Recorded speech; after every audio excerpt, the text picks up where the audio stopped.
ہمیں اللہ رب العزت نے انسان بنایا، ہم اپنے ساتھ والوں کو فائدہ پہنچائے، گھر والوں کو فائدہ، رشتہ داروں کو فائدہ، اپنے ہمسایوں کو فائدہ، معاشرے کو فائدہ۔ مومن ہوتا ہی وہی ہے جو ہر ایک کا خیر خواہ۔ نبی علیہ السلام نے فرمایا الدین النصیحہ، دین سراسر خیر خواہی۔ سبحان اللہ، کیا خوبصورت تعلیم دی ہمارے آقا حضرت محمد مصطفیٰ احمد مجتبیٰ صلی اللہ علیہ وسلم۔ ہمارے اکابر کے اخلاق اچھے ہونے کی بنیادی وجہ پتہ کیا تھی؟ ان کی سوچ بہت بلند ہوتی تھی، بہت بلند سوچ ہوتی تھی۔ بلند سوچ ہونے کی وجہ سے ان کے مقام بلند ہو گئے تھے۔ آپ غور کریں کہ ایک پتنگا ہے، اس کو پروانہ کہتے ہیں، اسی سے ملتا جلتا ایک اور ہے جس کو مکھی کہتے ہیں، اس کے بھی دو پر، اس کے بھی دو پر، اس کو پروانہ نہیں کہتے، حالانکہ یہ اس سے ملتا جلتا ہے، سائز بھی ایک جیسا، مگر اس کو پروانہ کہیں گے اور اس کو مکھی کہیں گے۔ اس کی وجہ یہ ہے کہ اس مکھی کی سوچ گندی، یہ نجاست پہ بیٹھتی ہے، گند ڈھونڈتی ہے، اس کی گندی سوچ کی وجہ سے اس کو مکھی کہتے ہیں۔ اور پروانہ کس کو کہتے ہیں؟ جو روشنی کے اوپر، نور کے اوپر اپنے آپ کو فدا کرتا ہے۔ کہنے کو ہم بھی مسلمان، کہنے کو ہمارے اکابر بھی مسلمان، اگر دنیا کی محبت دل میں بھر کے جیتے پھر رہے ہیں تو اللہ کی نظر میں ہماری مثال گندی مکھی کی ہے، اور ان کی مثال اللہ کی نظر میں پروانے کی مانند۔ آج ہمیں سوچنا ہے کہ ہم نے جو نام کے مسلمان ہیں، کام کا مسلمان بننے کی ضرورت ہے۔ تو ہمارے اکابر کو دیکھیے اللہ رب العزت نے کیا سوچ دی تھی۔ ایک دو واقعات سن کے یہ آج اپنی بات کو مکمل کر دے گا، ذرا توجہ کے ساتھ سنیے گا۔ دہلی کی جامع مسجد، ایک انگریز دہلی کی جامع مسجد دیکھنے کے لیے آیا، وہ آرکیٹیکٹ تھا اور اس کو پتا تھا کہ جامع مسجد کے اندر بڑی اچھی کیلی گرافی کی گئی ہے، تو چونکہ اس کے فن کا کام تھا وہ دیکھنے کے لیے آیا۔ اب دہلی کی جامع مسجد میں کئی سیڑھیاں چڑھ کے جاتے ہیں، اور سیڑھیوں پہ آپ نے دیکھا کہ کئی مرتبہ فقراء بیٹھے ہوتے ہیں، سائل بیٹھے ہوتے ہیں۔ تو ایک معذور فقیر تھا، وہ بیٹھا ہوا تھا۔ جب یہ قریب سے گزرا تو اس نے مانگا، اس نے اپنا ویلٹ نکالا اور ویلٹ نکال کر اس میں سے اس فقیر کو کچھ دے دیا، اور اپنا ویلٹ پھر اپنی جیب میں ڈال لیا۔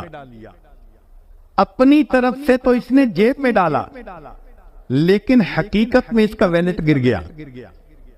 اب یہ چلا گیا مسجد میں، وہاں جا کے اس نے کیلیگرافی دیکھی، بڑی پسند آئی، اس نے فوٹوگرافی کی۔ اس کی بیوی بھی اسی شعبے سے تعلق رکھتی تھی۔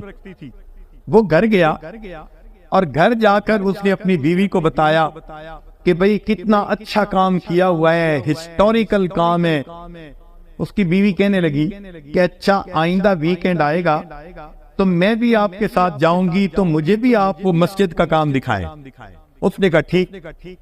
اب جب رات سونے لگانا تو اس نے دیکھا کہ اس کا تو پیسے والا بٹوا ہی نہیں ہے، تو یہ بڑا پریشان کہ کہاں گرا، بڑا سوچا، مگر اس کو یاد نہیں آیا کہ میں نے بٹوا کہاں گرایا۔ خیر ایک آدھ دن کے بعد یہ ذہن سے بات ہی نکال بیٹھا، کہنے لگا جو 200-400 روپے تھے بس وہ میرے گم ہو گئے۔ جب اگلا ویکینڈ آیا تو یہ اپنی بیوی کو لے کے دہلی کی جامع مسجد دکھانے کے لیے آیا۔ اب جب یہ سیڑھیوں پہ چڑھ رہا تھا نا، تو اس نے دیکھا کہ وہی معذور فقیر جسے پچھلی مرتبہ اس نے پیسے دیے تھے وہ اس کی طرف آ رہا ہے۔ تو اس نے سوچا پچھلی مرتبہ پیسے دیے تھے، پھر اس نے مجھے دیکھا تو امید لگی کہ یہ ضرور دے گا، تو یہ مجھ سے پیسے مانگنے آ رہا ہے۔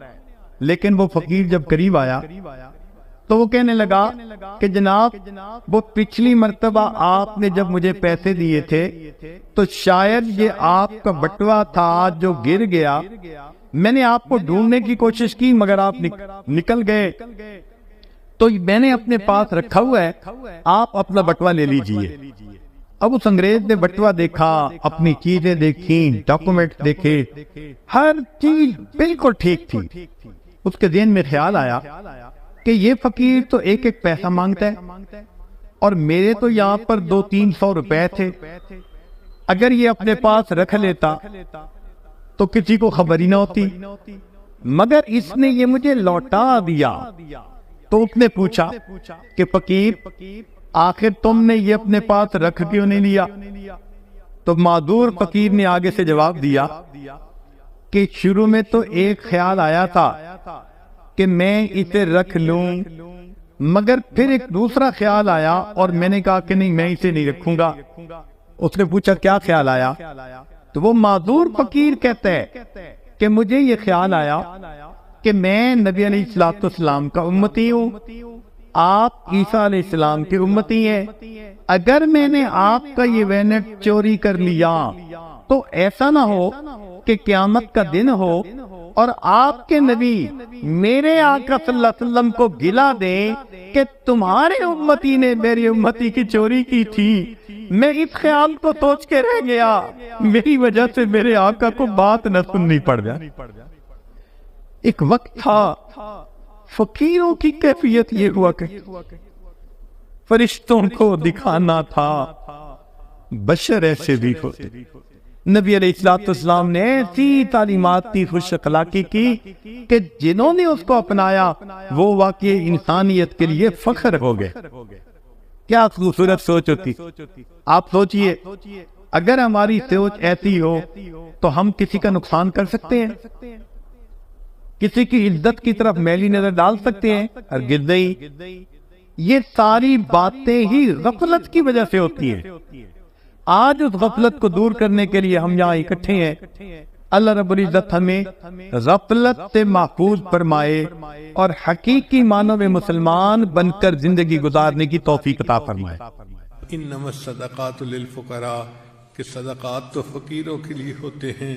اے اللہ جب ہم فقیر ہیں اور صدقات فقیروں کے لیے ہوتے ہیں، اللہ ہمیں اپنی رحیمی کا صدقہ دے دیجئے، اپنی کریمی کا صدقہ دے دیجئے، اپنی غفاری کا صدقہ دے دیجئے، اپنی ستاری کا صدقہ دے دیجئے۔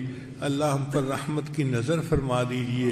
اے اللہ ہم اپنے عملوں کے ذریعے سے تو جنت کے قابل نہیں بن سکتے، آپ اپنے فضل سے ہمارے لیے جنت کا فیصلہ فرما دیجئے، ہم پر رحمت کی نظر کر دیجئے۔